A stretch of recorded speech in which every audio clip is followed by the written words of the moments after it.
2 to 2.5 hour writing block. I just got to do that. I feel like prepping for the new year and doing a lot of other stuff has made it so that I've gotten on average like 2 days of being able to do that. But if I could just redirect some of the energy I've spent doing some other things to that, I should be good. Like if you could do that 8 a.m., like how many days a week would you say would be ideal to achieve your goals? Like I think the ideal is, okay, minimum is 3. I would like to do 4, but at least 3. 3 days of 2-hour writing sessions, because I don't know what it is, but I've been getting up a little bit later than usual. So sometimes it's like, okay, well, let me just get whatever I can get done. It's like an hour. But if I could just do the 2 hours, at least 3 days, I think I'll be good. An hour at least. Okay. And that's something worth writing. Because it sounds very like simple right now as we're talking. But if you put that on your laptop, somewhere in your room where you'll see it every day, it makes a difference. Yes. Yeah. I'm going to do that.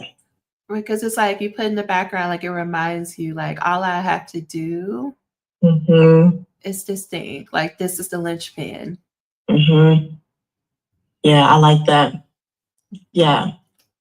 Definitely doable. Yeah. Yeah. Thank you for sharing. Of course. But what else do you need, Ashley? When I say not only the like technical things needed, but what do you need? Do you need more time? Do you need a hug every day?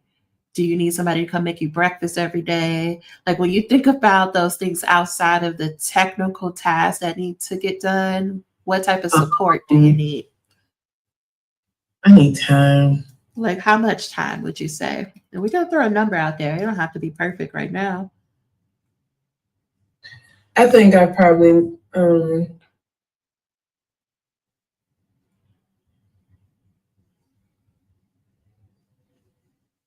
I just feel like I need like uninterrupted, probably a good hour each day. Just just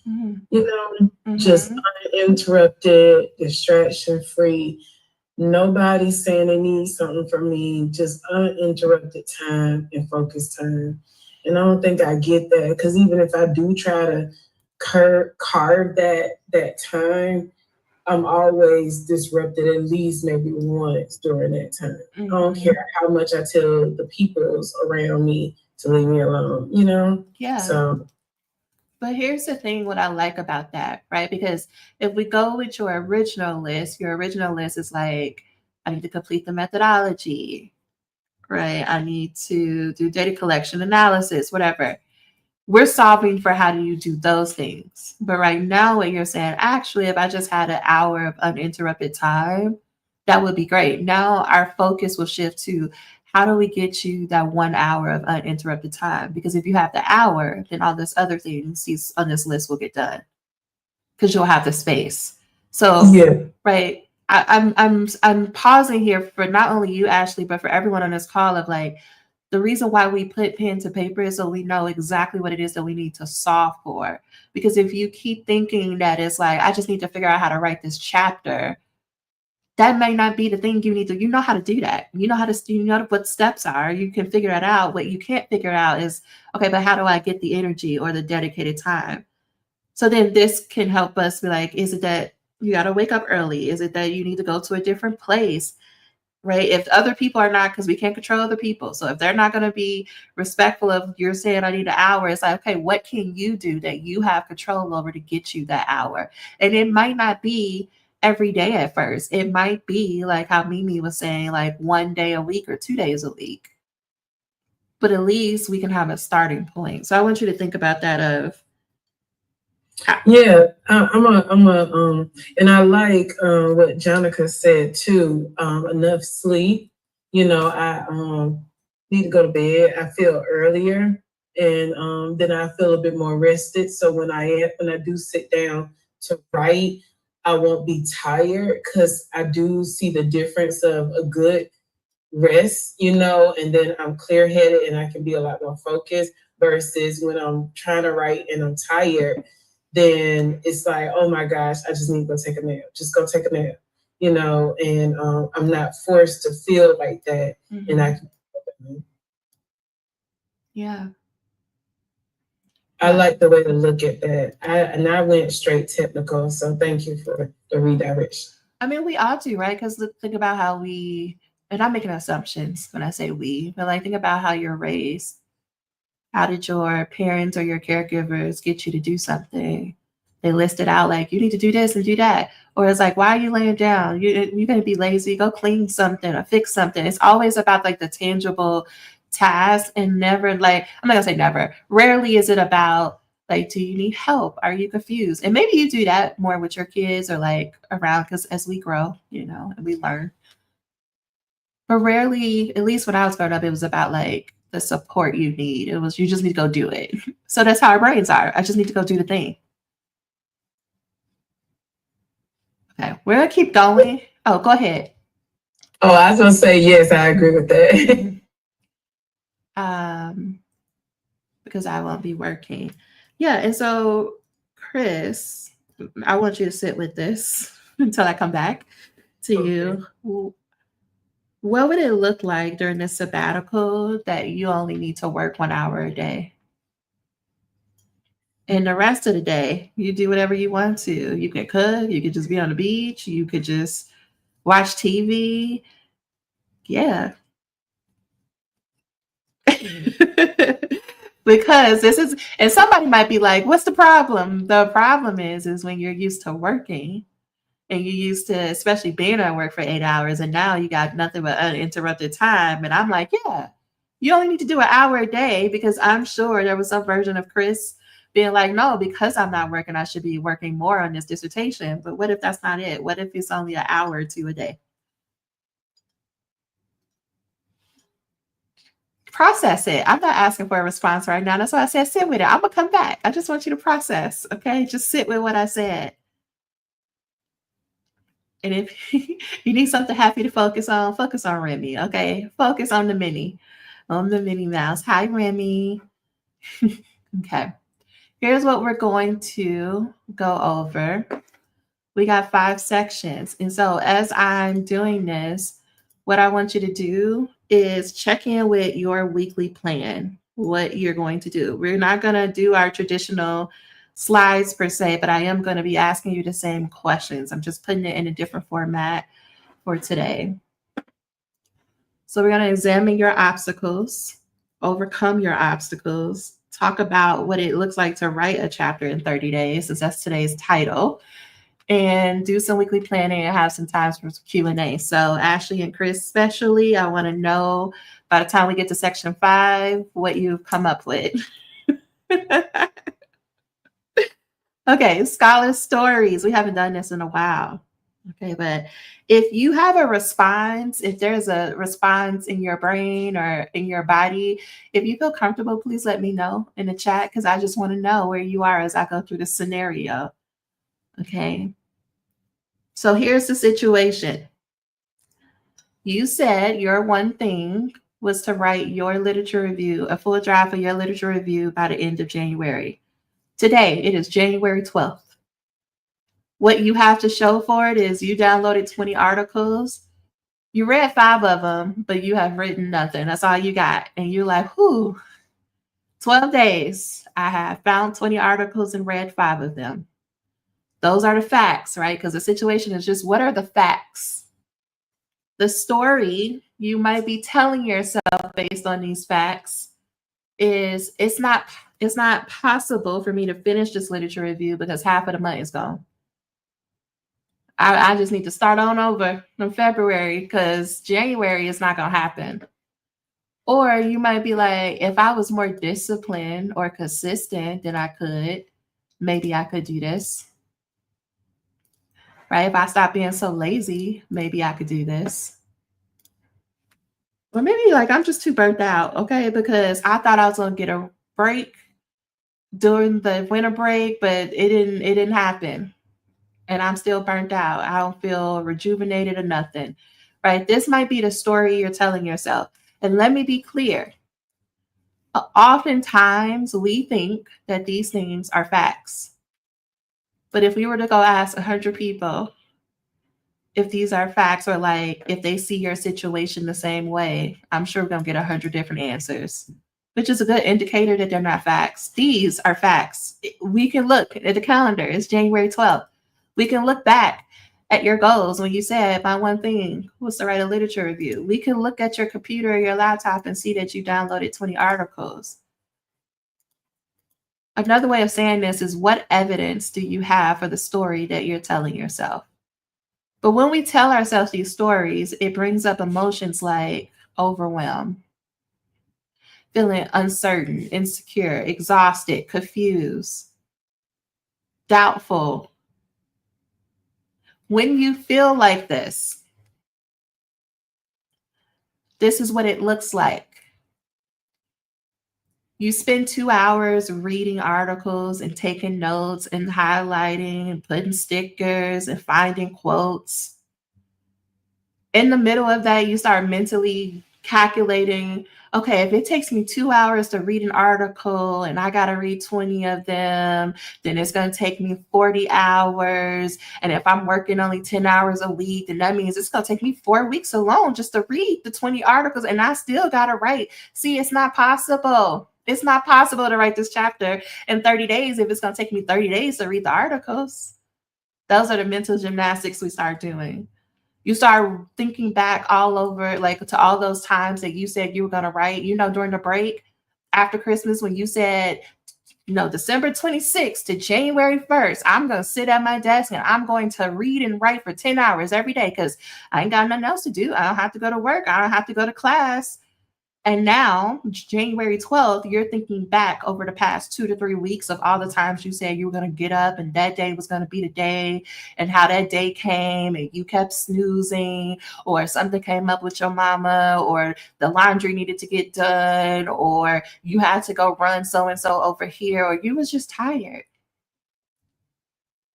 And so now at night, all you do is scroll through Instagram Reels and TikTok. And every time you see somebody who's another doc student and they're like, yay, I'm about to defend, or yay, I wrote this, or yay, look at me, I wake up at 5 a.m. Now you over here being like, see, either it's like, I should be more like them. Why can't I do that? Or maybe you go to the other end where you're like, must be easy for them. They don't have kids. They don't have to take care of a parent. They don't have a demanding job. Their chair must be more supportive.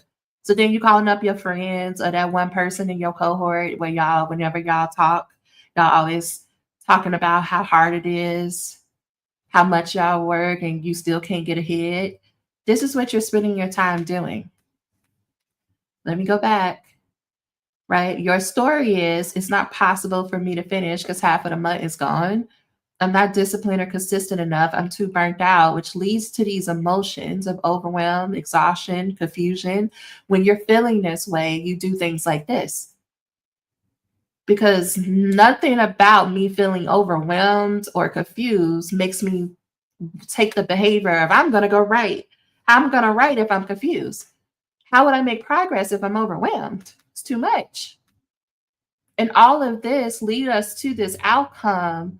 You make no progress on writing because you're not doing anything to write. Like, look at this. None of this is writing.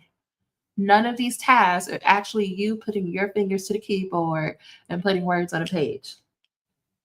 It's everything other than.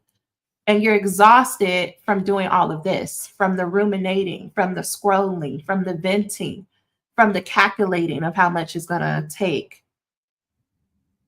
This is important because right now, if I was to talk to you, like if this is your story, right, this person would say rather, no, I've been showing up. I've been putting in the work. I've been doing all the things. And it's not possible. But I am saying, looking at the situation, no, you've been showing up venting. You've been showing up and ruminating. You've been scrolling. You've been doing more up here than you actually have been doing towards your dissertation. That's why you're tired.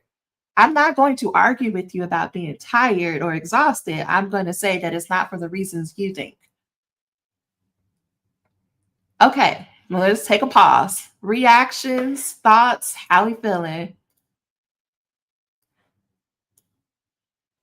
Listen, Crystal on the YouTube said this. All of this right now. I've been stuck in this literature review. What about y'all? I can only speak like this, y'all, because this is me talking to me. I be like, girl, now you didn't did all these mental gymnastics, okay?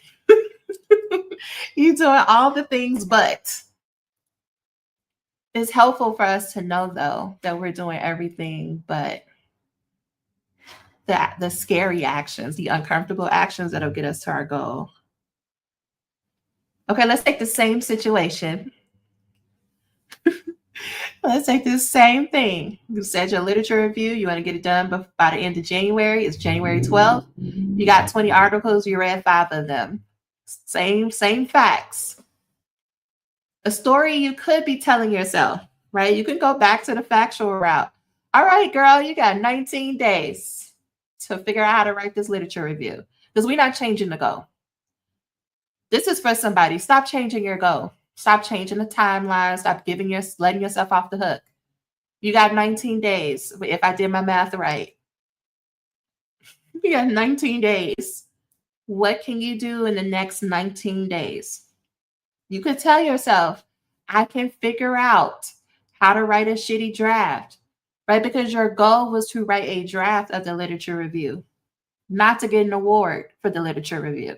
So that means we're not trying to aim for something that's ready to be published or like perfect. We said a draft of this chapter, meaning it does not have to be perfect. You need to remind yourself of that. Why? Because we're overachievers. But you don't enroll in nobody's doctoral program if you're not an overachiever, okay? But because we're overachiever, we think, drafts, that's for them over there. If I'm going to do something, I'm going to do it right the first time. And now you go setting up these unrealistic expectations for yourself because you done conflated a draft with a done draft, a done chapter. Nope, it's a draft of the chapter because writing happens in stages. So you need to remind yourself, I got 19 days. I could figure this out. Whatever, maybe yours isn't the literature review. Ashley, yours was methods and getting to the end. You can figure this out in 19 days. You got that beautiful, brilliant brain of yours that you've invested hundreds of thousands of dollars worth of education into. You can figure it out. How do you get to your one thing in the next 19 days? Because when you're telling yourself this story, when you're coming from this place, you're like, oh, the emotions now are like, no, I'm willing to do it. It's one of my favorite emotions. Because willing is like, no, I'm not excited about it. I'm not rah, go get them, but I'm going to do it. No, I don't want to, but I'm going to do it. That's how I think about willing. Committed. Again, I it's not really my favorite, but I said I'm going to do it, so I'm going to do what I said. You might still be overwhelmed, okay? Because I don't want a lot of you to be like, yay. You still might be overwhelmed, but it don't matter. You still might be skeptical that it could work, but you could still be hopeful. Because you don't have to believe 1,000%. You don't have to be 1,000% certain that you can do the thing to do it. You just got to be willing to do it, to take the actions, to show up. Because if you're willing to do the thing, here's what your behavior could look like. This creates a whole new you. You could go up in circle, go to ask a coach and be like, hey, Dr. Lacy, listen, I said this one thing was going to be this literature review, and I don't even know, child, but like, what resources should I go watch in this fall? I looked at it. It was overwhelming. Just tell me what to watch. So then you might go to the vault and you might watch the Starting the Literature Review workshop. You say, I'm going to watch this. From there, you might create a weekly plan, which is 15 tasks. Like, what are the 15 things I could do this week that's going to get me closer to writing this literature review? Because this video would give you some steps, right? You could ask for feedback on the weekly plan because you still might be a little bit uncertain. You'd be like, listen, this is what I think I'm going to do this week. What's your thoughts?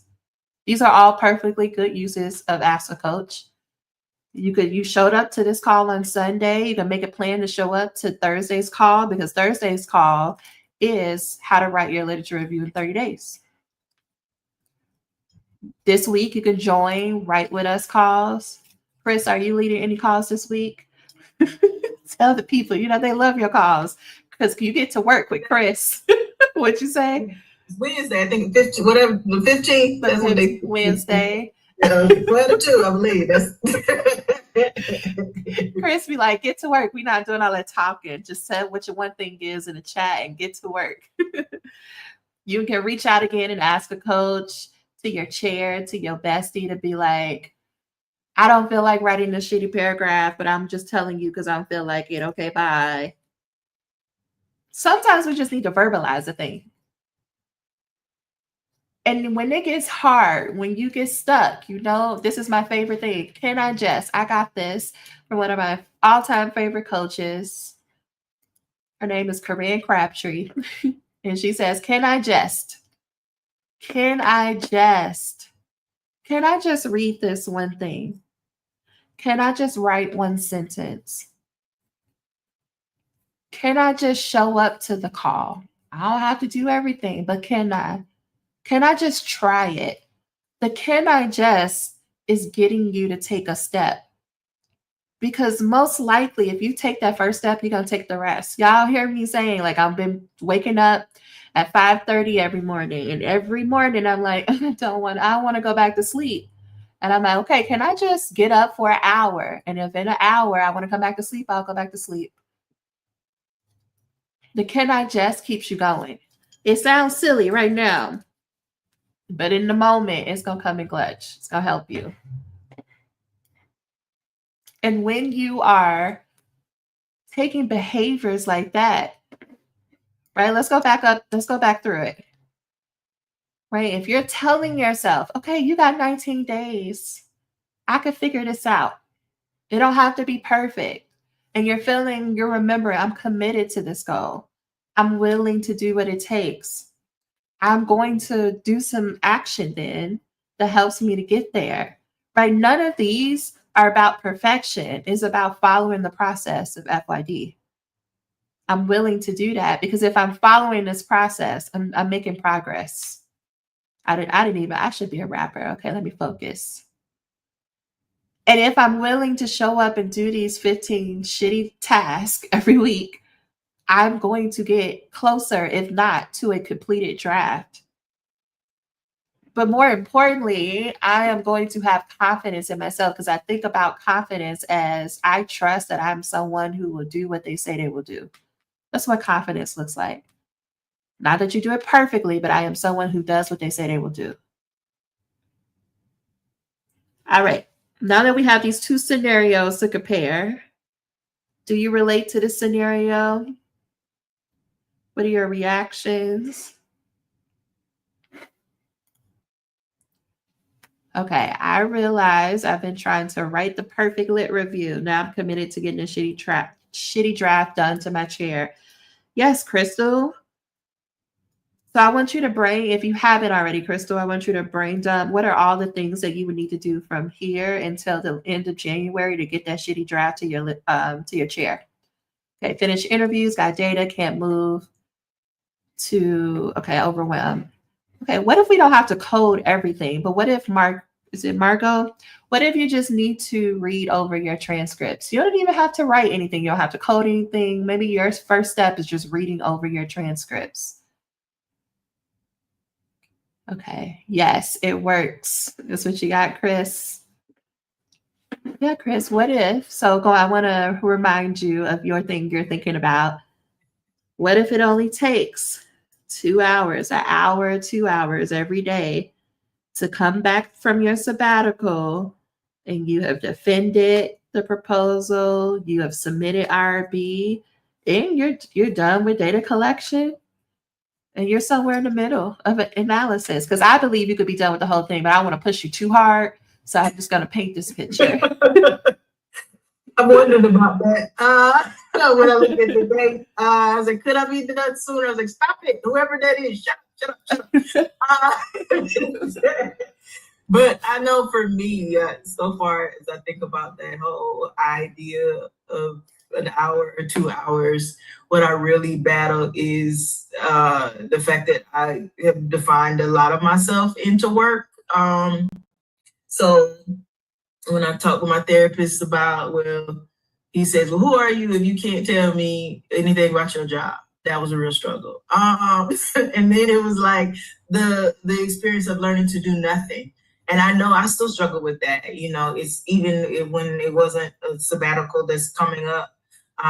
If you say it on a Saturday that I'm just gonna sit here and I'm not doing chores and I'm just gonna watch TV, I'm like, I can do it for a little bit, but then it's like it would feel like you're supposed to be doing something. And I think for me, it's like work in some ways has given me a structure. Yeah. And then it's like, well, when I'm not on any of the committees, my boss, I'm supposed to talk to her this week about, she said she possibly could find me like a space in the main library, which is not the library I'm in, but, you know, to like, because I told her, I said, you know, January and February, I know are the gloomy months. You know, spring, I'm good. I don't have to be here. But I said, I know if I come to Granger, people will come by. I will talk to people. I just need someplace else to be. Even if it's a couple of days a week, it doesn't have to be 5 days. So I got to find out what she found. But it's like the structure of that, because some days I'm good. Working on the weekend or picking a day, I can go to the table in the kitchen or go to this space that I'm in right now, my second bedroom, or another area, and I'll get the hour done. Or I'll tell myself we're gonna start with 30 minutes and then, you know, take a break and come back. And I actually did that. I did that at my mom's for, you know, 30 minutes. But it's like, I think there's also a part of me that's like, shouldn't it be more than that? Or I guess I'm hearing the battle of, isn't it supposed to be a struggle? And then the uncertainty, because I'm like, yeah, I don't know how many participants I'm gonna get. I'm gonna send these requests out. I really don't know. I'm hopeful, but at the same time, I'm also like, these people don't know me. This isn't like I'm emailing other librarians or other people that know me from something. This is totally an idea that I had based on my own personal experiences, and I know I wanted to do my dissertation in this area because getting my degree was what I wanted. So I'm like looking at all of that. And then when I fill out the IRB form, I'm scared to death. I can't even tell you what I'm scared about because I filled out so many IRBs. Well, were the other IRBs your projects or someone else? They were mine, but it was more like, you know, I'm doing this research, you know, you got to pull out research to do tenure, you know, you got, you know, I wanted to be able to say to myself, I did everything that I could do. So I was like, I'm gonna fill out this RB and I'm gonna just keep going. And then as I said last Wednesday, and I'm doing that, it's like, yeah, I started the application, but I'm also filling it out and scared to death. So I don't even know what I was trying to ask myself. Because the worst they can tell you is no or questions, or maybe because I'm doing this as a student and technically I'm supposed to have my advisor CC'd on it, and I haven't really done that. So I'm doing it under the library, meaning because I have faculty status, they're not gonna make me CC anybody. So just, and it's not necessarily the fear of that, because that's just, you just add somebody to an application. So that's not an issue. It's just straight, I'm scared to death. So. Okay, let me say this. Here's what I hear, and not just from you, Chris, from multiple people, because this is my idea, right? Thinking about your dissertation is coming from you, right? It's the first time, and maybe not so much for you, Chris, but for most people, right? It's the first time that you came up with an idea that kind of didn't exist, that you pulled from different sources, inspiration from different sources. And then you said, I'm gonna put this idea in the world and I'm gonna go collect the data and I'm gonna talk to all these people. And at the end of it, everybody's going to know and see me as the expert. Everybody's gonna see you. And they're gonna have these expectations when they see you. And the question for everybody else to answer is, what are the expectations that you think other people are gonna have of you when you become doctor?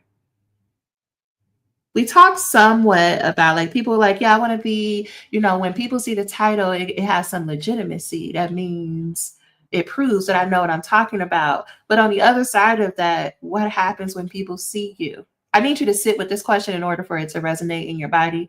What happens when people see you, when they expect that when they come to you and they talk to you about your research, that you're going to be able to answer their questions, that you're going to be able to just talk off the top of your head about it?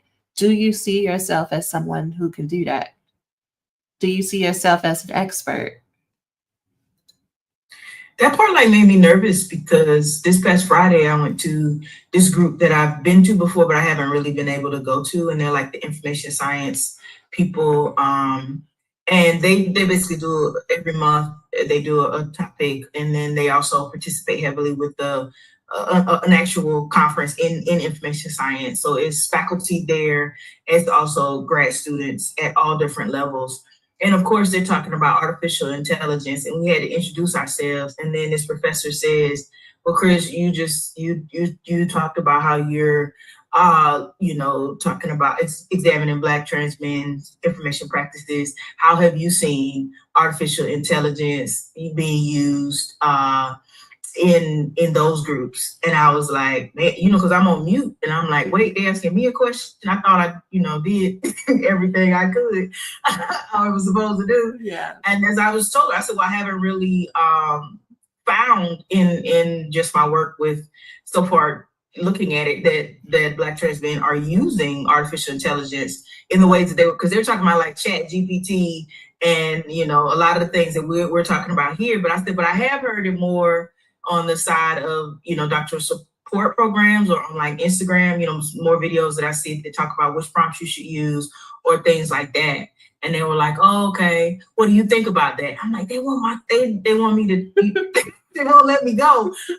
So that's going on in my head, but I can't say any of that. And I was like, I said I found it somewhat helpful. And I felt weird too, because one of the people in the room is is like a full professor at my school. She's not my advisor, but I know her. So I was like, I never told them that I used ChatGPT. So I just kept it light.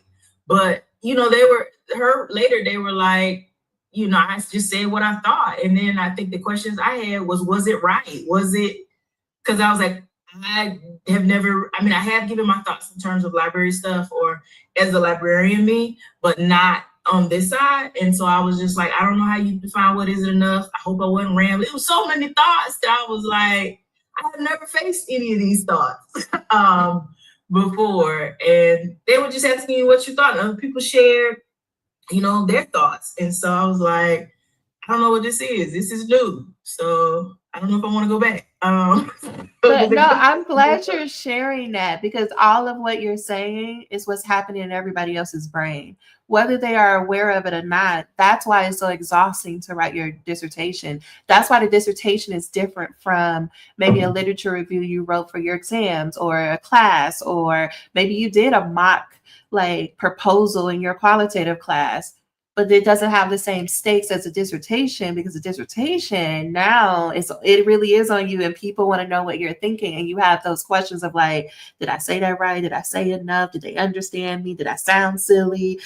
How am I being perceived?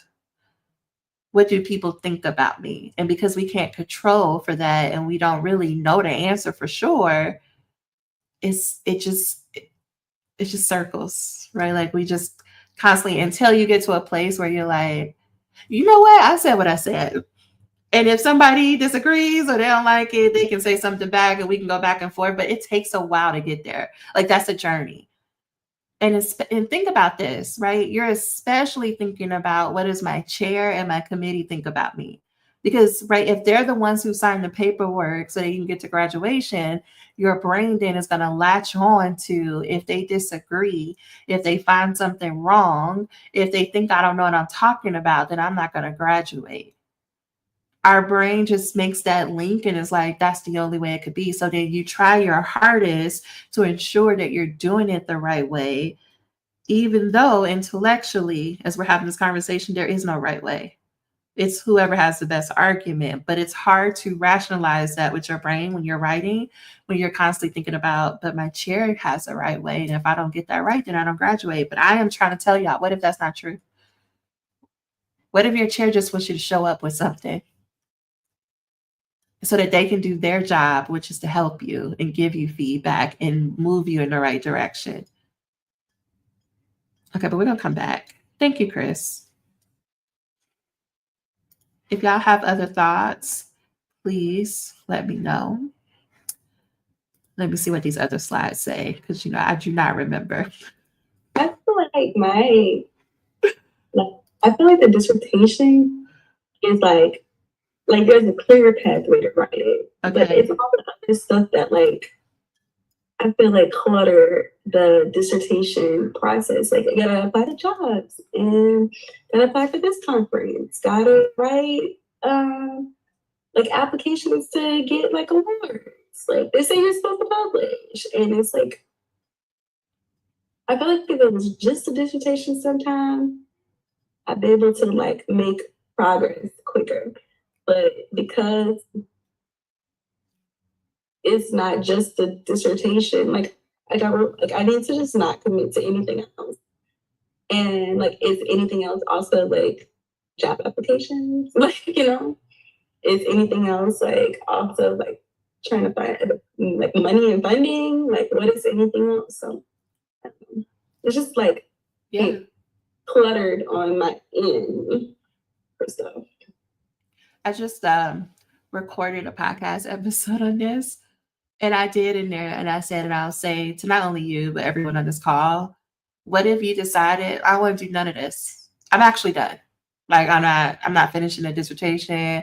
I don't care about nobody's job. I don't care about nobody's conference, no paper, no awards. I'm done. I did it. I proved to myself. I got through the class. I'm done.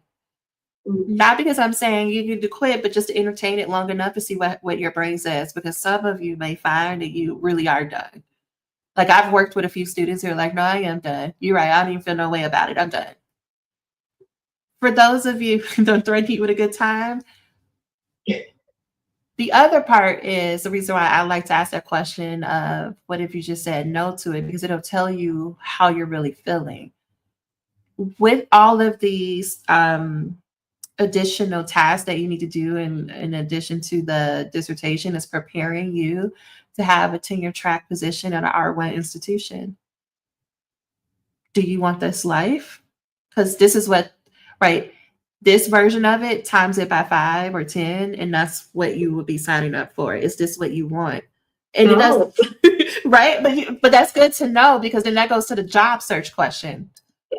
Maybe these are not, and I don't know, right? Not put your business out there, but it's maybe I don't need to be looking for these jobs. Because if I don't need to be looking for these jobs, then I don't need to be doing it right now. Because the only reason why you're looking for jobs right now, because it's the key faculty search time. But if you are no, I'm not doing that, then that removes that off your list. If you don't care about winning awards or being seen at conferences and professional associations, because you don't even plan to be in this field no more, right? Then that removes that off. But if you do, right, then you can start telling yourself, it is a lot. I am tired. But the more that I learn how to do it now, the better I will be in the long run when I'm doing 4 or 5 major projects at the same time. Of course, there's more than 2 options of doing it or not, but I'm saying that to help. But I want to name yeah, it is a lot. It is a lot to ask a student to do all of this while they're at the end of their process. Right? And think about you, right? At the end of 2 degrees, it's listen, I gave y'all a master's degree. I'm at the end of this doc program. I did everything. I'm tired. And still you're asking me to do more. Yeah. What if you did give yourself permission to be yeah, I know they want me to do it. I ain't doing it. Because that's what I had to do. I had to be like, hey, chair, you know that timeline you gave me of 2.5 months? Listen, girl, you're going to pick one. Because the hard I'm choosing is I'm going to finish this dissertation in 2.5 months and I'm going to worry about the job later. Now, I know I might be homeless at the end of this, but I can't do both. And I'm saying that this real. I'm not saying that there's not real consequences, because I absolutely did get to the end and was like, now, where do I stay now that they didn't kick me out my apartment? Fortune, I had friends who were like, girl, come stay right here on this couch. But you may not be in a position to do that. But I'm saying this to say, like, we all get to decide, and we don't have to do the things the chair is telling you to do, no matter how disappointed they will be. Are you willing to let them be disappointed? Because what are they going to do? Tell you can't graduate? Because now we got a whole nother can of worms. Like, we want to go to the dean. Do we need to go to dean of students? Like, how do we need to go to the president because you're going to stop me from graduating because I want to apply to jobs? Right. But most of the time, it don't even go that far. I thought it got us all the way off. But thank you for sharing that, though, because it is hard. Another episode I did, which is making me I just want to add real quick. Yeah. Pepper do not be done for what she said she gonna do. You said she don't be doing what she said she gonna do? Yeah, Jennifer, I just was checking something. I was just like, why do I feel like so much pressure to do what I said I was gonna do? If she said, of course I'm gonna give you feedback by Saturday, and I look at Sunday and she hasn't even opened the document. Girl, you're not doing what you said you're gonna do anyway. Because they're humans. I also recorded a thing that said, what if you're not lazy? What if your chair is the one who's lazy? And that's going to have the girls in shambles on the Instagram. Okay. But seriously, y'all, they're people and they forget how hard it was. You do forget. I don't care what nobody says. You forget. Once you get removed from being a student, you forget the day-to-day of it, because I have a whole different perspective of the process now than I did when I was in the middle of it. When you're in the middle of a thing, it's too hard to see clearly because you don't have the perspective, one. But two, they think you're magical unicorns. Because you show up, you come from where you come from, you have the identities that you have, you're used to working twice as hard. People forget that it takes effort and that you're not a magical unicorn. But I don't want to derail us completely, but I just want you to know that there are multiple ways oppression shows up, okay? But we will come back. We will come back to that part, because I will be here for a while with that, but I want to make sure we get to the content. But just don't have these people out here being like, oh, what else can we do? What else do you do? All right. Thank you, Dr. Lacy, for that. That was a good laugh. Thank you. Serious. All right. You're welcome.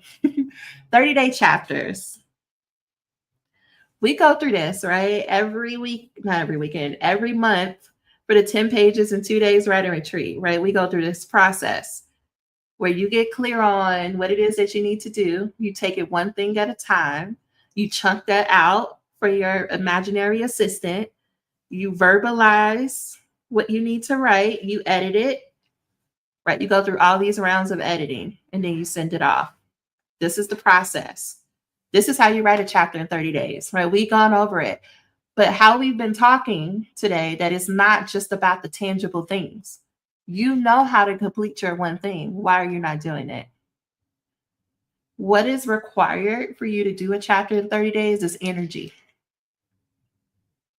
Energy is time. Energy management is time management.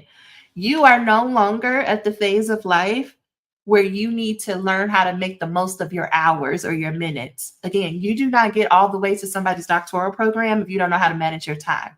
That's not the issue.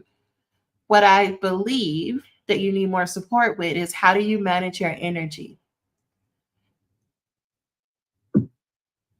Energy, to me, is in 3 sections. We got mental, physical, and emotional energy. Let me do this. Mental energy. First of all, do you have the time? Right? Because your brain It's like, all right, your brain automatically goes into, I need to do this, I need to do that, I need to do this. Do I have the time to do this? Do you have the actual 10 hours a week? If you up in here, do you have the 10 hours a week to do the thing? When it comes to the thing, have you actually decided that you will do the thing? I started with time out of my list because in the moment, I just feel like somebody is like time. But once you know that you have the 10 hours, even if you don't all the way believe me that 10 hours are enough, you're like, okay, girl, I got 10 hours in my week. But have you decided that you're going to write this chapter in 30 days?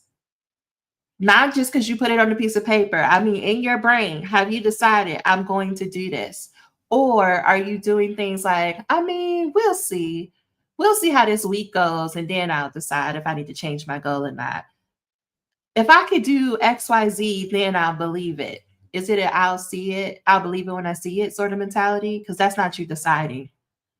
That's you, I don't know, waiting for something else to happen but until you decide that you're going to do a thing.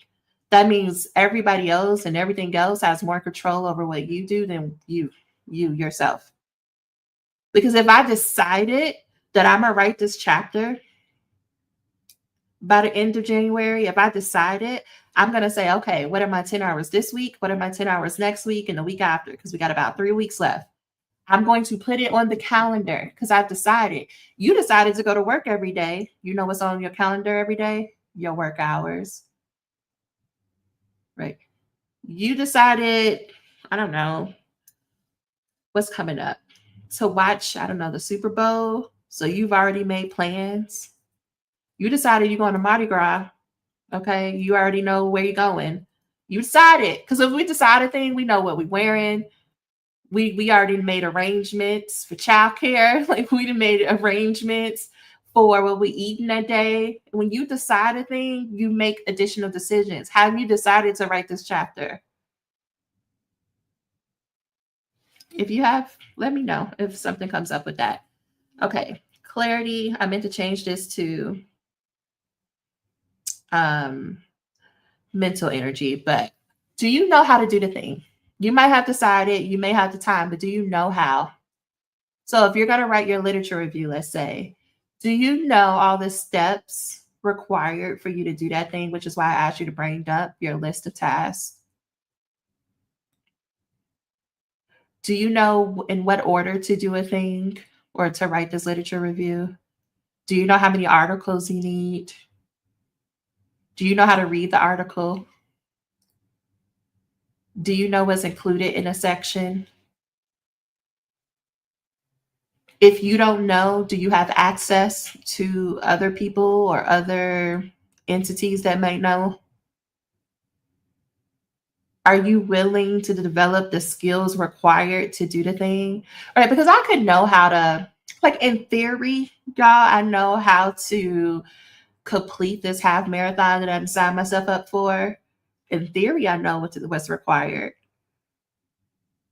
But I also know that my body doesn't have the physical skills at the level needed to complete it right now. But I'm willing to get up every week and practice those skills so that I can complete the half marathon. You may know how to write your methods chapter in theory, right? You may know you need an intro, you need a methodology, you need methods, right? You need to know how you're going to analyze the data. You may know in theory those things are required, but do you know how to write each section? Do you know how does one figure out which methodology to choose or which methods? What do you mean analyze? Do you know those things? Do you have access to people and things that can help you? Because this is where most people spend their time going back and forth about why you don't do your goal because you're not sure on the individual steps. And then emotional. I believe that most of you know what to do because you've done it before. I believe most of you have the time, but I don't believe that you focus enough on your emotions. Emotions like, do I trust that I can do it? Do I have confidence I can figure it out? Am I certain that I will get to the end? These are emotions: trust, confidence, certain, security. Do you trust yourself? Do you believe it's possible that you'll get to the end? Oh, go ahead. Just remind me, I saw a TikTok. Oh, it's gonna come back. But I saw a TikTok of a lady saying like with her toddler, she like doesn't ask the toddler to do like, hey, can you pick that up anymore? It's like, are you strong enough to pick this up? Are you old enough to brush your teeth by yourself? Are you brave enough to turn off the light by yourself? I don't know. So what you're saying, like, are you certain enough? Seriously. I need to parallel, like, talk to myself like I'm a toddler. Absolutely. I said it all the time. You need to talk to yourself like a toddler, right? Because I don't know. I don't know how I got on toddler TikTok. I don't, but I love it. Because this is one woman who, if she's trying to get her toddler to eat vegetables, they were like eating, she was cutting up some peppers. And she tried to be like, would you like a pepper? And of course the toddler's like, no, girl, no. She's like, ooh, look at my pretty pepper boat. Look at my little pepper ring. Don't you want a pepper ring? Look how pretty it is. And the toddler was like, I do. I want one on my wrist. What if you have to talk to yourself like that through this dissertation? What if you have to be like, ooh, okay, if you sit here 20 minutes, you get to scroll on TikTok. We need to see, there's a show I'm watching on TikTok. It's called Plot Twist. Okay. Listen, don't go look it up if you're going to judge me about what I be watching, okay? But if they're on part like 41, okay, it's this one person playing like 4 characters, and it's so good. Okay, anyway. So what I do is like, okay, if you do this one thing, if you write this email, okay, you can go see the next part. It's going to be fun. You like this show. When it's time to wake up in the morning, I'm like, ooh, don't you want to go get some coffee? You like coffee? Oh, you get the vanilla and the chocolate one, and you get to put extra cream in it. And my brain be like, I mean, I do want it. What if that's the key to you doing all the hard things you don't want to do in this process? What if that's the key to having confidence? Because confidence is like you have proof of the past that you did it before. And so if I did it before, I could do it again. That's what confidence is. So that means you just got to put in the reps in order to build your confidence. The more confidence you have, the more you trust yourself to do it. Because that's the more you believe that you are someone who does the thing. So the more that I wake up and bribe myself with a nice cup of vanilla chocolate coffee, the more I get up at 5:30. The more I have proof that I am someone who gets up at 5:30. The more I have trust that I am a person who wakes up at 5:30. What if that's all that's required for you to talk to yourself like a toddler? Because what you're doing right now isn't working. Being stern with yourself, being like, you just need to get up and stop being lazy. That's not working. You just need to do what you know you're supposed to. If it was working, we wouldn't be having this conversation. It's not working. It makes you feel like shit. It's not working. You don't have to feel like shit to get to be doctored. To go back to what you said earlier, Chris, this process doesn't have to be hard and miserable for you to say to prove that you've met all the requirements. What if that's optional?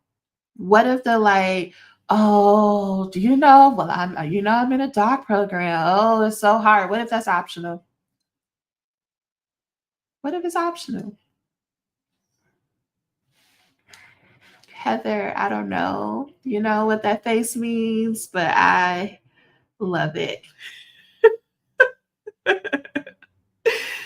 Listen, before I started this, I was in that mindset, like it's got to be hard. And I was like, whenever I would talk about it, I would just be like, still in the proposal stage. Still, But no, I've learned how to prioritize my time and even trying to push through. Mm-hmm. I don't know if you remember that push through. Yeah. Like, push through this, and I know I'm exhausted, but I'm gonna just write one more. Nah, if I'm tired, I gotta shut it down. It's time. So yeah. Yeah. I have to do that with myself today. I get so hyper focused sometimes, y'all, that I love to batch any task. So earlier I was recording podcast episodes. And at first I was like, oh, I'm gonna do like 8. I'm gonna do 8. I got to 5 and was like, I could push through and get to 8. And there was a voice that was like, but why? Why are you pushing through? Why? I'm like, I don't know, because I said 8. But why? Well, why do we have to do 8? And what will it cost you to push through right now? So if I push through right now, I'm not gonna have any energy. Which is what I said. I won't have energy for the later call. And y'all would have got, I don't know, who would have showed up. I don't think many people think about that, right, Heather? If you would have pushed through to finish that section, it could have cost you having to wake up like the next day with energy. Your whole week could have been thrown off because you decided to push through to finish that last section. And I know some of y'all would be like, well, at least it's done. Again, at what cost? Because that section might be done, but then when your chair gives you feedback, now you're going to have an attitude because you don't have no energy left over to address the feedback because you push through. Pushing through is dangerous. It's a cost no matter what. Sometimes we do have to push through, but that's like less than 10% of the time.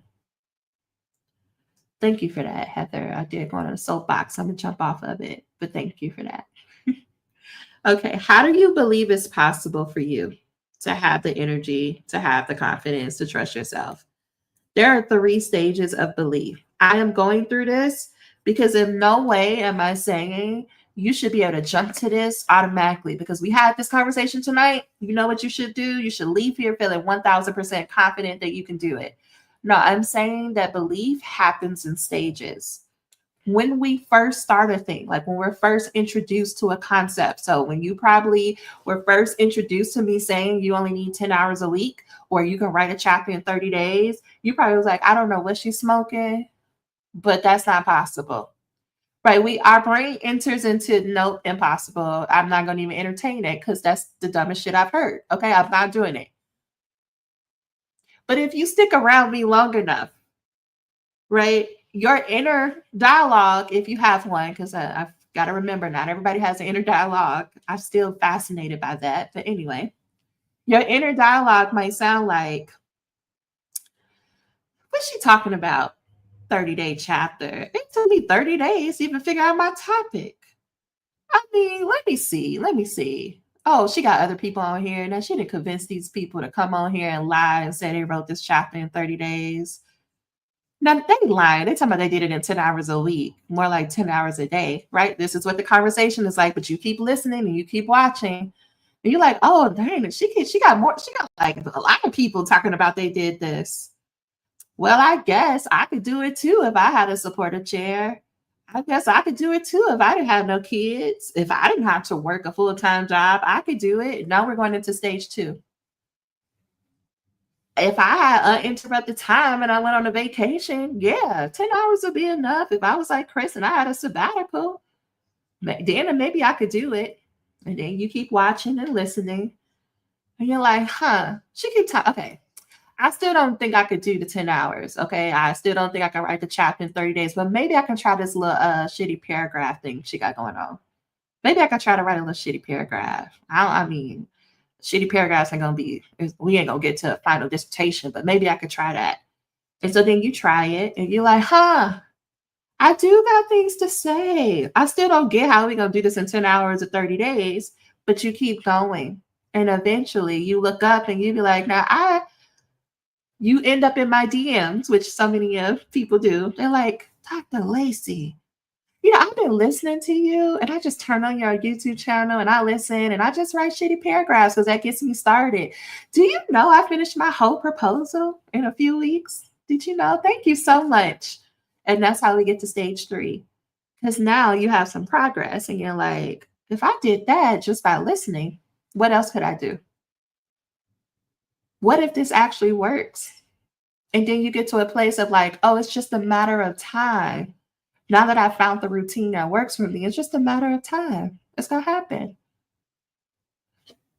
We mistakenly think that we need to be at stage 3 before we even take our first step. But that's not how it works.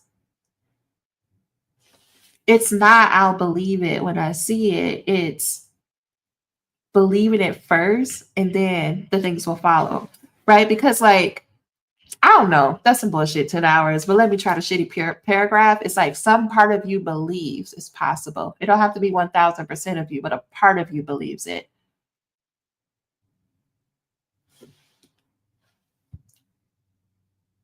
So how do we do this?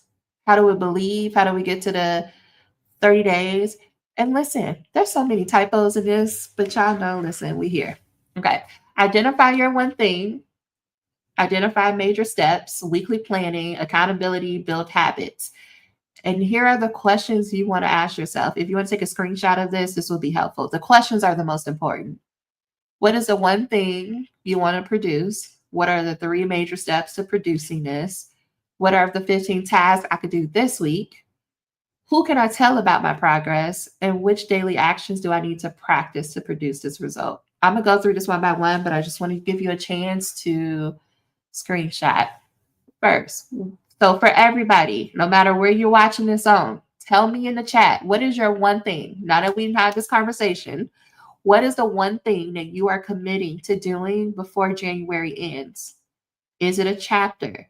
Is it a section? Is it IRB? Is it talking to your chair? What is one thing? Why did I say that like I'm from Missouri? Anyway, what is one thing you could do by the end of January? Met this chapter. This met this chapter got y'all with the chokehold, huh? Do we need?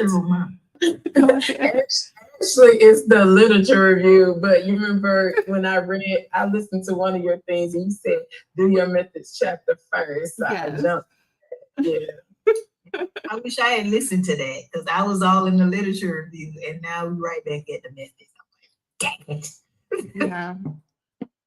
And for those of you, if you didn't all the way hear that, we write the methods first because you need to know what you're going to do because the literature review justifies what you're going to do. It's the why I'm going to do this. But if you don't know what you're doing, then it's hard to justify it. Okay. So we all got our one thing. Look at you, Carolyn. Finish. Did you see the sentence? Oh, you're going to finish your proposal revisions. Do you know, I still vividly remember us on that 10 pages. Was it November or October? When you were like, I don't know, I'm just here. Yep. I'm just floating. Now I'm like, I can't, like, I'm not doing one chapter at a time. I've written so much and using the AI. Like, I got feedback from a committee member this week. She said the same thing you told me. I just couldn't listen the first time. She said, keep it simple, students. So I cut out the bells and the whistles, but I was like, I gotta rewrite it. I was like, no, I don't. Sat there with the AI and said, cut this, cut that.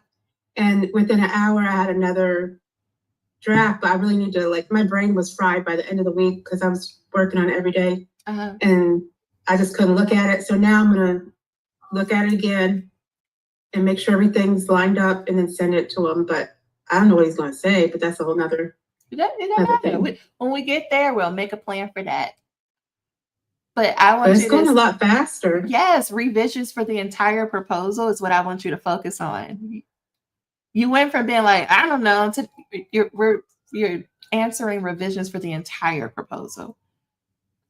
That cut it way down. I was trying to do all these 3-part. No, we're just going to do interviews, code them, go home. That's it. Go home. The basic board dissertation. Okay. That's what she just said. Basic and boring. We can make it fancy later. Okay, what are 3 steps that you know for sure you need to do in order to complete this one thing? What are 3 steps that you know? If you need help, if you're going along with the writing the chapter in 30 days, well, for sure, it's probably an outline. You probably need to read some stuff and you probably need to write it. We don't need to get as clear right now. We just need a starting point. So what are at least 3 things? Yours might be more detailed. That's okay. What are 3 things that you would need to do to finish this methods chapter? What are 3 things you would need to do to finish reading this list of books and be prepared to write and talk about them in your exam? Crystal, what do you need? What are 3 things you need to do for this literature review? Okay, write a shitty paragraph. True. Write 3 shitty paragraphs. It's helpful. It's just me prioritizing that I have a long week, and I know I have to tell myself at least three paragraphs will be good. Yes. Somebody said stop watching Netflix on Instagram. Period. You know, I don't know, because I didn't watch Beyonce a good amount of, so much that Netflix at one point stopped showing me the video, and I was like, I'm sorry, if I'm paying this overpriced subscription fee, you're gonna show me Beyonce as much as I want to watch it, okay? Somebody said, what AI are you using? If you're still here, I think it is ChatGPT. Okay. Read through the comments, write shitty paragraphs to address the comments. Okay. Read the literature, write the paper. Now, you know, usually I ask this question of, if you had to delegate these 3 things to your research assistant, I want you to pretend like you have a research assistant who works for you for like 5 or 10 hours a week, and you had to delegate this one thing to this research assistant. How would you write out this list in a way that they can go and execute it without having to ask you any follow-up questions? If you are doing this and you're really thinking about, I'm going to delegate this task to another person, those 3 items at a minimum should be 15. Because I want you to think about your assistant. Maybe this will help. Let me give you some more characteristics around this research assistant. They are an undergrad student, okay? They are in their 2nd year. They're eager, but they're also an undergrad student. If you have experience, you know, advising or supervising undergrad students, then you know the level of detail you need to provide them for them to execute. So I want you to think about these 3 things, right? You said read the literature, write the 3 shitty paragraphs, get feedback, read the feedback, write a shitty paragraph to each feedback. How do you break that down in such a way that your undergraduate research assistant can execute? Let me show you my plan. And I know for those of you on Instagram, this is hard, so I'm going to read it. Here's what it could look like. Number 1, identify 3 sources to read. Just find you 3 articles to read. If you're starting from ground zero of this literature review, go ahead and find you 3 articles. You probably got hundreds of them on your computer somewhere. Just find 3 of them. Okay. Task number 2, write out the citations of these sources. Task number 3, read the abstract, the introduction, and the conclusion for source number 1. Task 4, write a shitty paragraph about source number 1. What comes up for you? What did they have to say? This is just a shitty paragraph. We're not trying to be fancy. Task number 5, read the abstract, introduction, conclusion for source number 2. Number 6, write a shitty paragraph for source number 2. Task number 7, read the abstract, introduction, and conclusion for source number 3. Task 8, write a shitty paragraph for source number 3. Now, some of you might be like, girl, why did you have to write that out for each of them? Because we're writing it out for our assistant. Because our assistant, if you don't say, do this for each item, guess what's going to happen? They're not going to do it. If you can't be clear in your expectations for other people, then you can't be upset when they don't give you what you asked them for. That goes for you too. In this vein of treating ourselves like a toddler, we need to spell it out. Right? Think about when you're talking to a 3-year-old, you're like, hey, get this shoe. Take it to that corner. You'd be like, ooh, put up number 2. What's 2? Okay, get 2 chips. 1, 2. You're very detailed. Why? Because they're 3. They need that level of detail.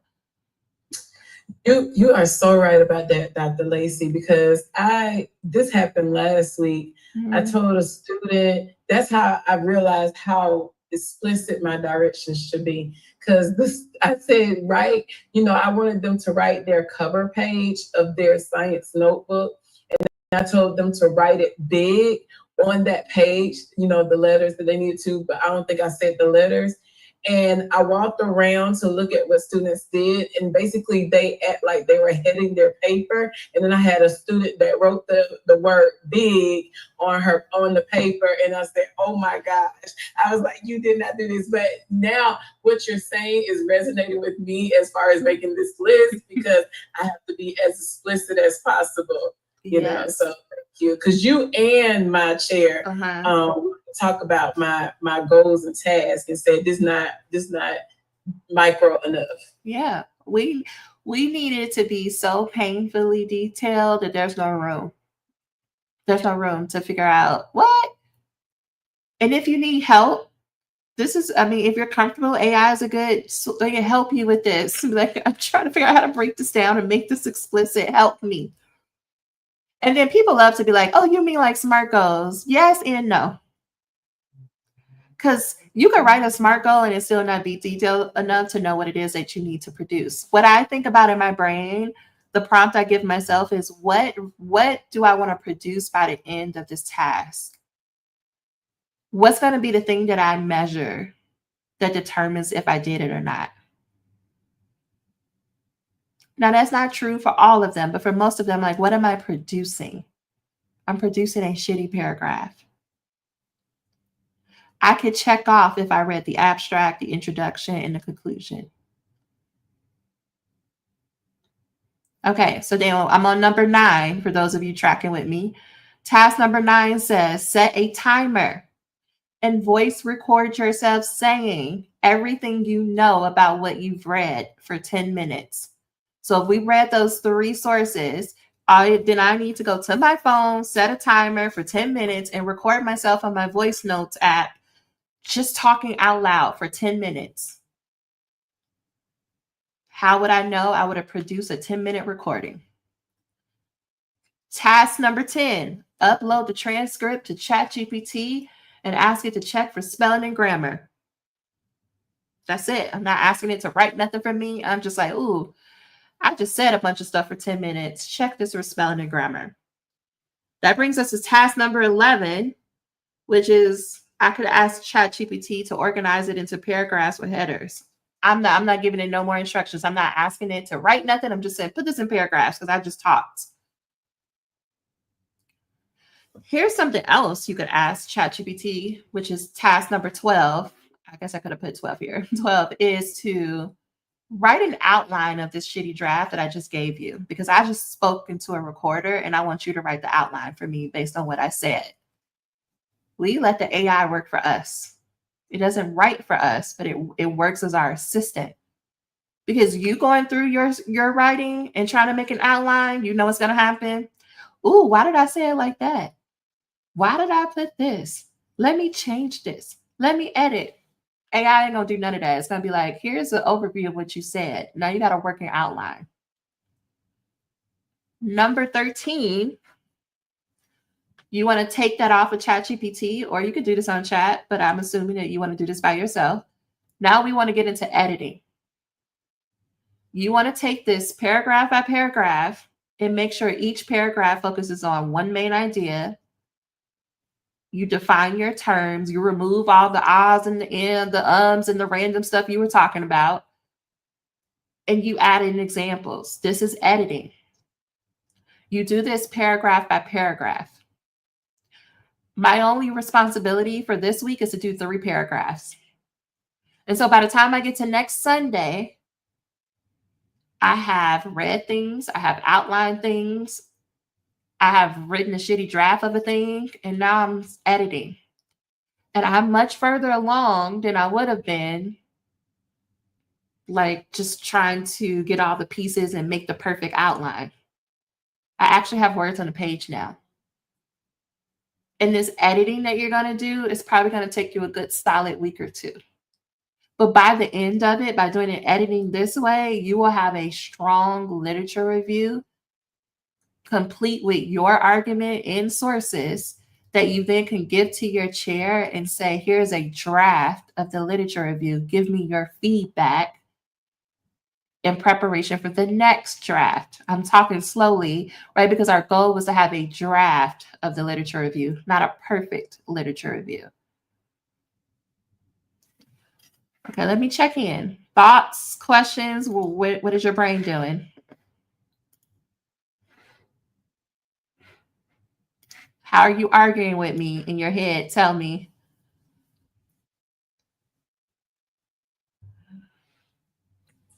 Not arguing, but also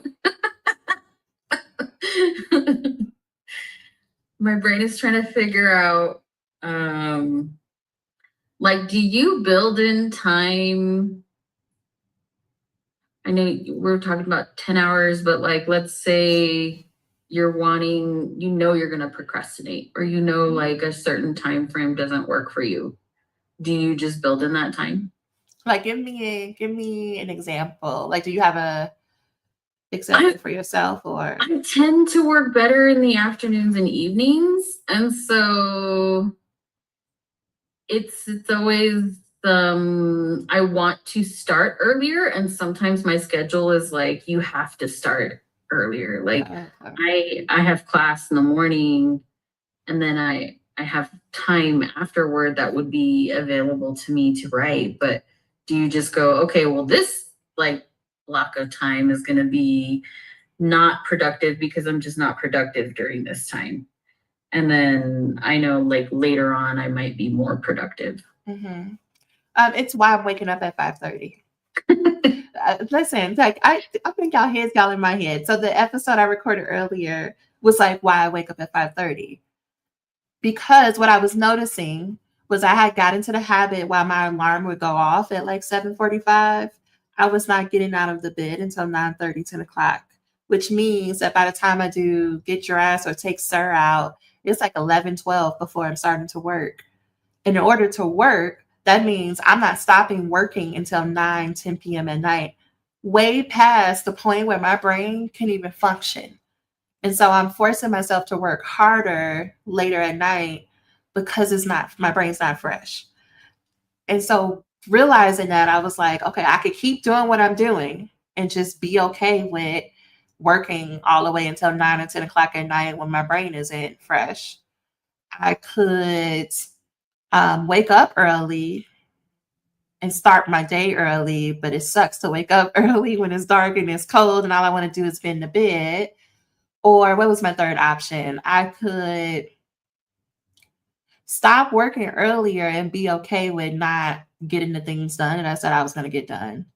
Right. There's more options, but that's where I landed. It was like those three options. Well, I wasn't willing to not go after my goals. I'm not giving that up. And me staying up late isn't working. So all three of those options are going to be hard in some respect. It's about which hard do you want. So that's the first thing. That's why I ended up waking up early, is so that I can do that. The other part, that's what the third thing was.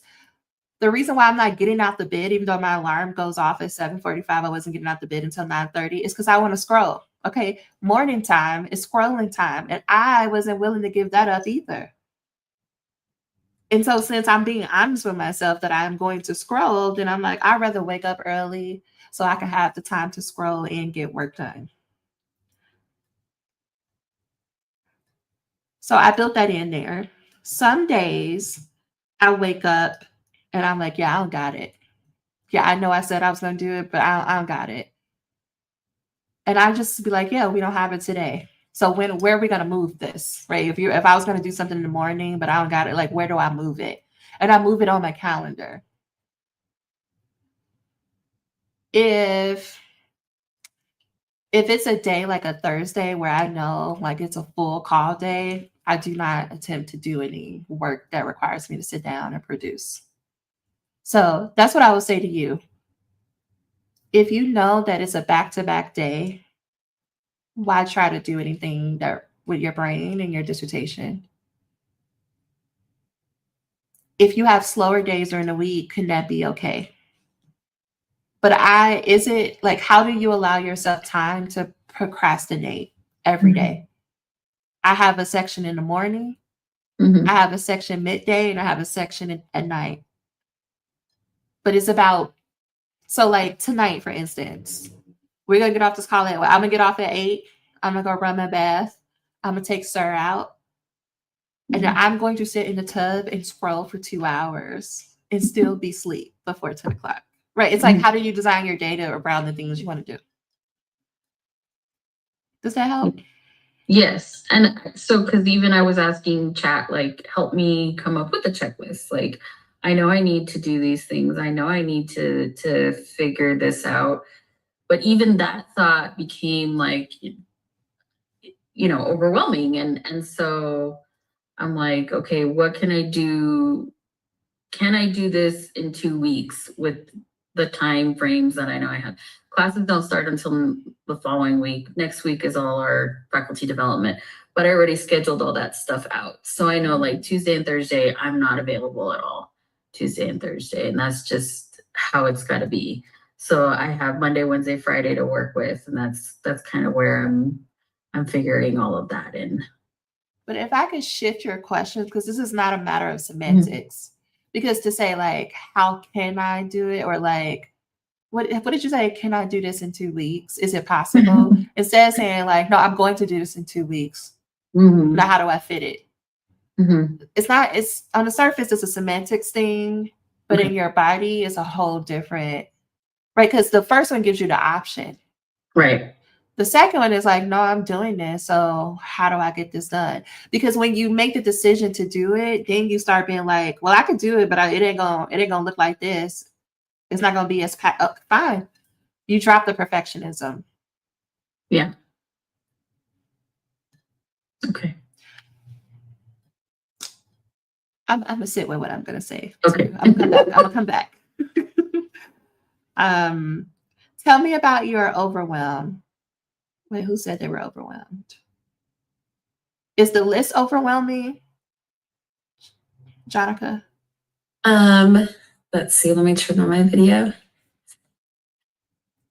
I think the overwhelm is, I feel like this PhD process is like so much, it's just putting my human weaknesses on show for myself and like everyone else. And it's just so painful, I'm like, because I feel the scrolling every morning thing. And then it's like, oh my gosh, why did I could have read 2 books in that time, or something.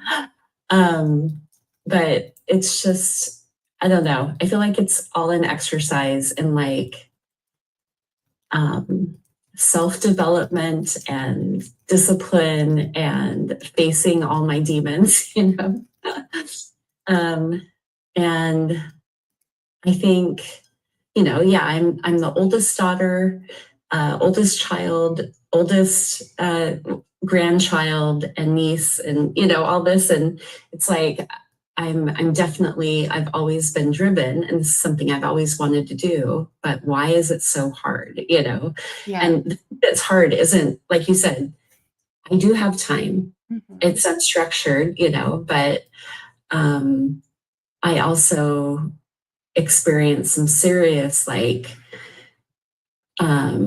overwhelm when I was taking classes and working full time and like all this stuff. And so I think a lot of it for me is just like taking care of myself. So I like how you said, if you're feeling tired, don't push it. Just, listen to your body and sleep. I said that in my in one of the comments, but I'm just a really rebellious person, and I have a hard time getting myself to do all the things I need to do. But I think for me, what I've decided to do, which seems to be working, is just make a non-negotiable that really the first thing I schedule in the day is to do my readings, even if it's only an hour or so, or whatever. Like I've got to touch those things first, because if I don't, like I might not come back to them in the day, and I have the flexibility to do that. But just putting this thing in first in the day seems to be helping, Okay, you didn't, all of that is real. And the question I'm about to ask you is nothing that you explicitly said, but I am going to take it deeper. So I do want you to take a deep breath as I ask this question. There is an inner teenager who is pissed off, right? You said I'm the eldest daughter, eldest, all of this. And there is a teenage you that is pissed because the math ain't mathing. You were there to help everybody else get to where they needed to be, help them understand what the process was, prepare them, wipe their noses, make sure they're clothed, they have food, right? Like, and they have support and encouragement. But what about you? And so there's a version of you right now, because the teenager, listen, they wild, they still come up.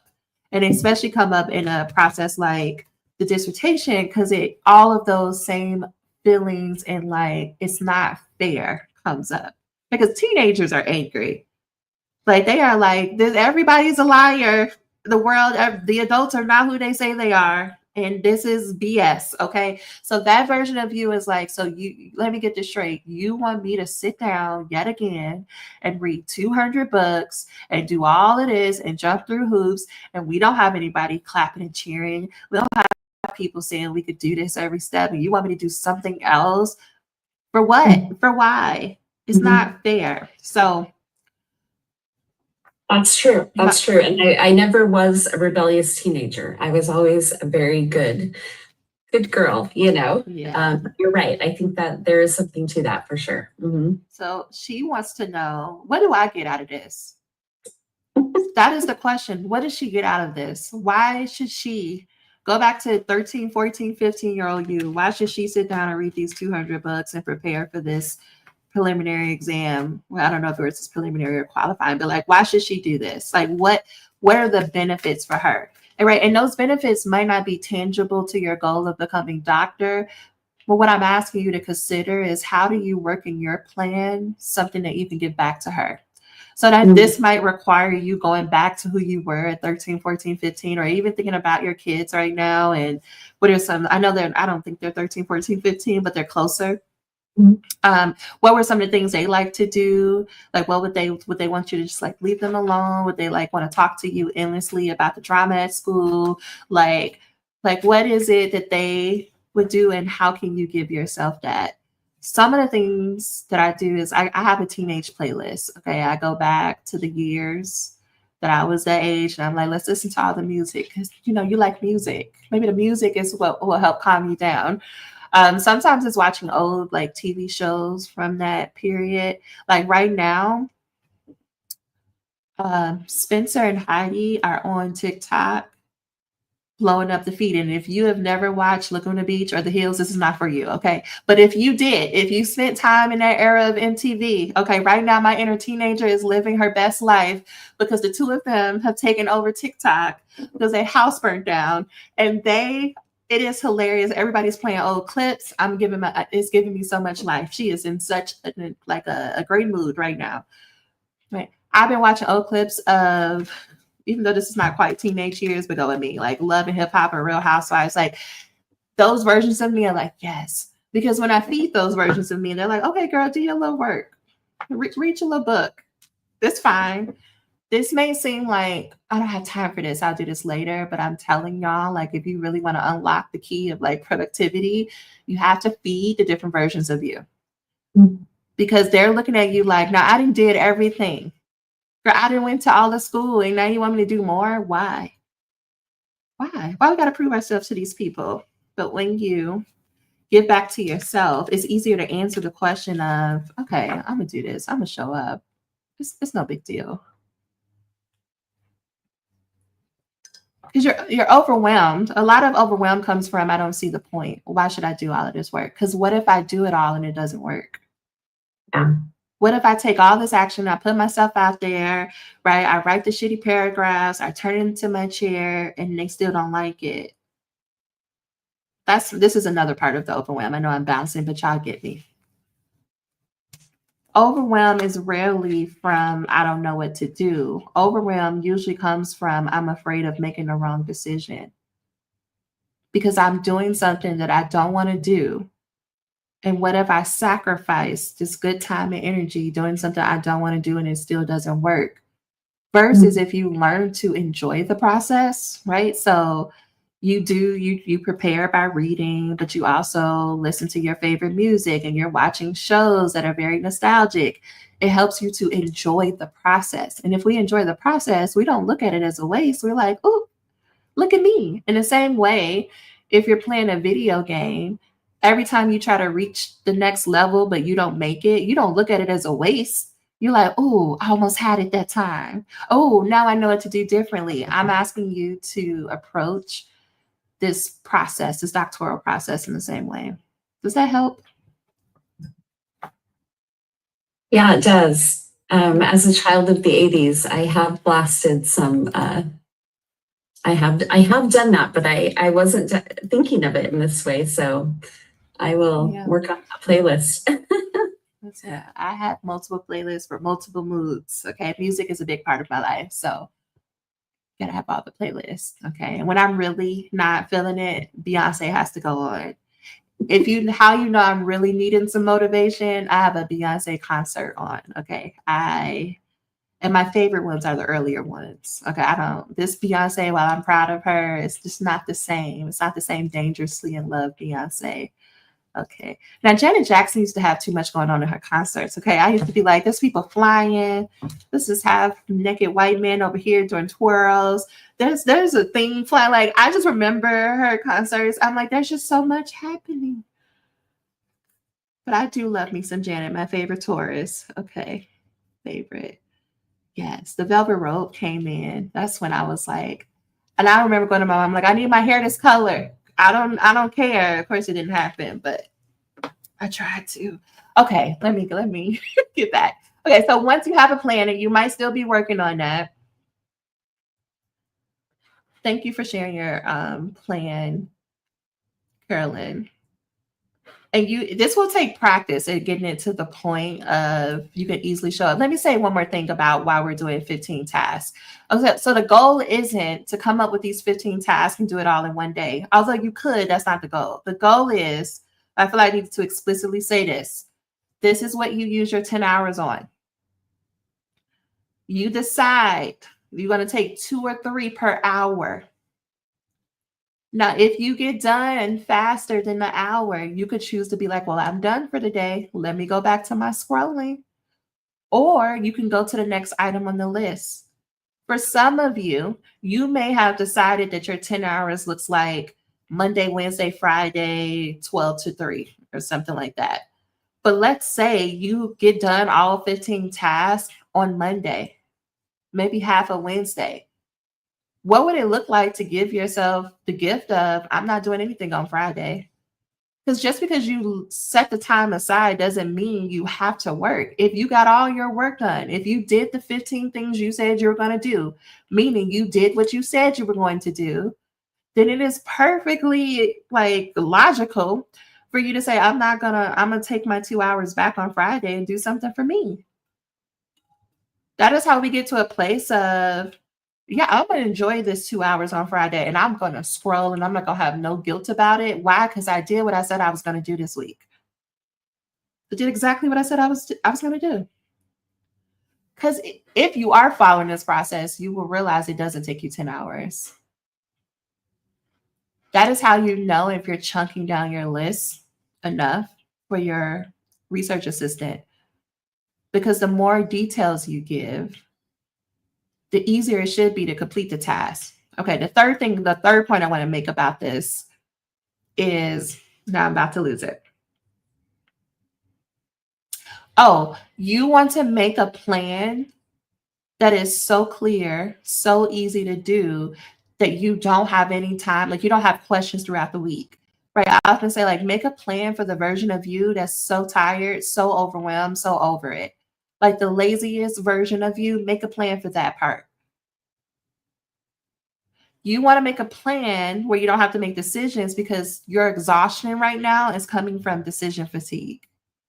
The reason why it's so tiring every day to show up is because the dissertation or wherever you are, the exams, is another thing on your plate where you have to make all these decisions about. And when you're making decisions about this, you're not sure if they're the right ones. At least at work, you know what you're doing. You've done it a million times. But when it comes to this, you're not sure. And that's why it's exhausting. But if you can take the time on Sundays to make a plan that's clear, that's simple, and that takes out all the decision making for the week, it allows you to show up throughout the week and just get things done. And this is how you can write whole dissertations in 4 to 5 hours a week because you did the thinking on Sunday. Okay. But no plan is good if you don't have any accountability. Accountability simply means this is what I did, this is what I didn't do, and someone else is witnessing. You could do that here on Sundays. You can come here when we do our evaluation. You could do that with your bestie, with your chair. You could post it on Circle. You could either post your evaluation, your plan, or both.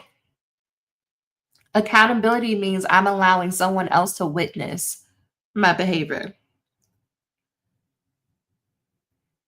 Because think about like when you're at work and you're by yourself and you're doing something, it's more relaxed. But if somebody else was watching you because they were training, that's when you try to do everything by the book.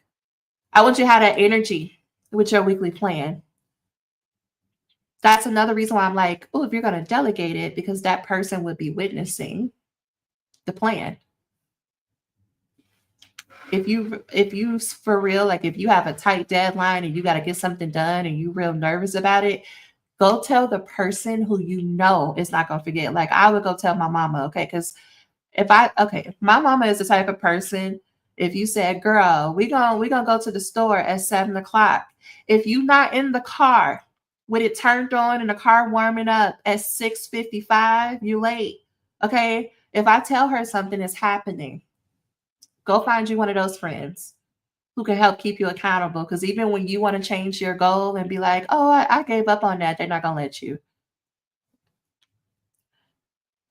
And then all of this is about talking about building your habits. Here's this final thing, this gift, right? We've been following the scholar planning routine. We talked about the scholar writing routine, and we talked about scholar stories. What I want you to focus on is for every time that you say you were going to work for this week, what is your routine to getting yourself started, right? You might be working with me right now about like, I have my plan. I know what I need to do. But what happens when we're no longer on this call? You wake up tomorrow morning. You said, I'm going to get up at 8:00 and I'm going to work for an hour.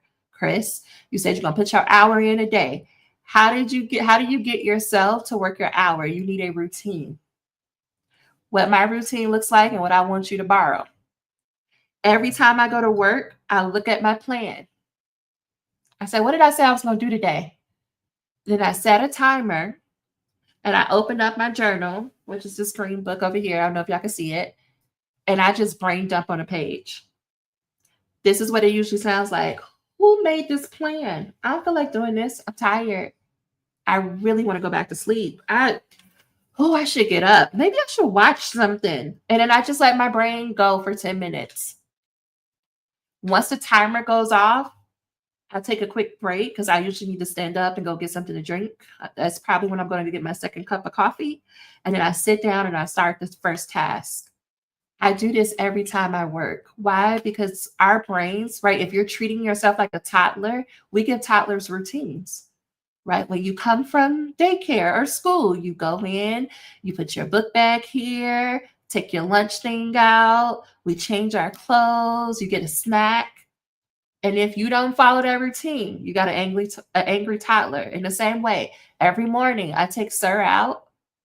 We come back up. I go get my cup of coffee because it's a coffee machine downstairs. I come back up and he knows that if I go get coffee, I usually come back with a treat. So he is sitting like a good boy with his tail wagging, waiting for his treat. And the days that I forget, he looking at me like, excuse you, you broke the routine. Your brain will do the same thing. You need a routine. It is not about motivation. Motivation is a lie. Get you a routine. And for those of you who don't like journaling, this is not you being Dear Diary. Just brain dump on the page. It will help get you in motion. Okay, that is it for reals. I know that was a lot. I see y'all working. Any reactions? Do we feel any closer to believing that you can write a chapter in 30 days?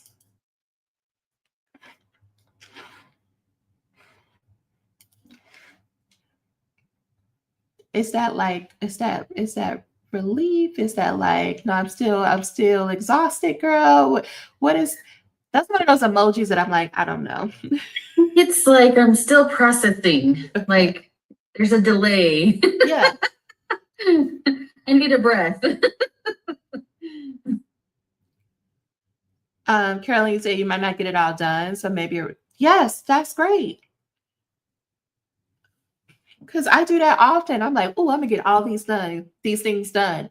I don't beat myself up though. It gives me, because you write it out in such detailed way, when you get to next Sunday and your brain wants to say, you didn't even do anything this week, you can look back and be like, actually, I did all these things. Because I do that often. If you were to ask me if I did anything last week, I would tell you, no, I didn't do nothing. But then I go in the sauna, I'm like, that's a lie.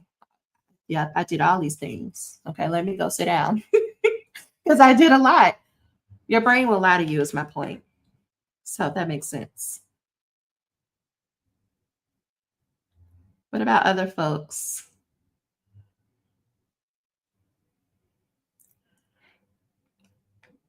It sounds like you have a routine, right? My routine is like emptying my brain. Maybe your routine is you turn on your favorite, I don't know, song and you dance it out for 5 minutes and then you sit down and write.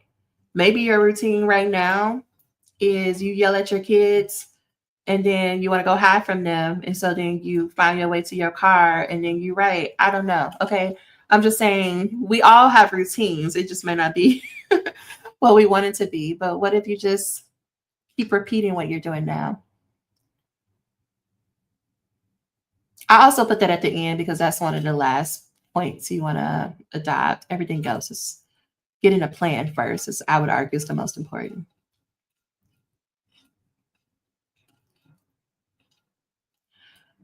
Thursday, we're going to talk about literature reviews. Even if you're not at the literature review stage, I would still say join, because it's going to be reinforcing our conversation from today. You can apply what I'm going to share with you about the literature review to any section of the dissertation. On Sunday, let me open this for a lot of y'all because I just be making up schedule things. On Sunday,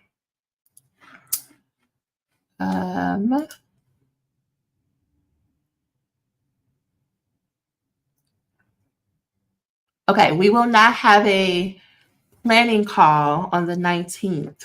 There will be a Write With Us call, but I won't be here, and because I'm going to start preparing for the 10 pages in 2 days writing retreat on the 19th.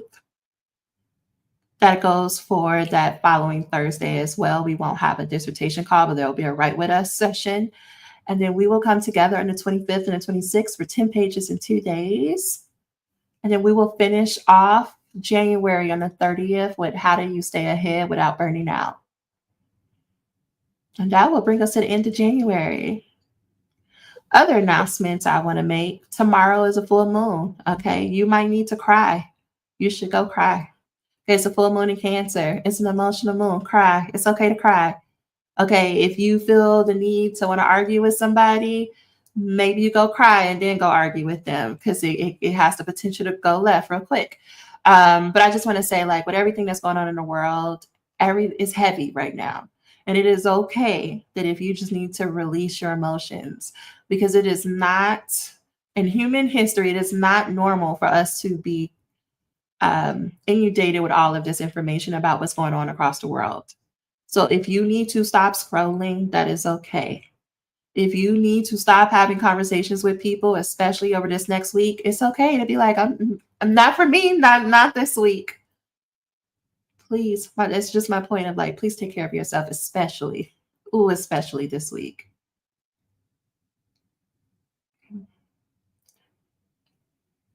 Thank y'all for today. Wait, Chris, is this your session today? Wait, who's today?